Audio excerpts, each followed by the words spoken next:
रुपालीताई आल्हाट यांचा विजय होणारच आहे, 100% त्या येणारच आहे ही आम्हाला खात्री आहे. काय एवढा विश्वास आहे?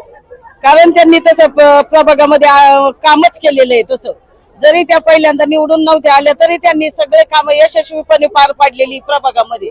त्यांनी वेगवेगळे म्हणजे उपोषण केलेले आहे, त्याच्यामध्ये पण लोकांना जे काही अडचणी होत्या त्या सगळ्या त्यांनी दूर केलेल्या आहेत. एकंदरीत काय आता त्यांचा सामना कसा आहे, म्हणजे विरोधात कोण आहे, आव्हान वाटतं तुम्हाला कोणाचं समोर?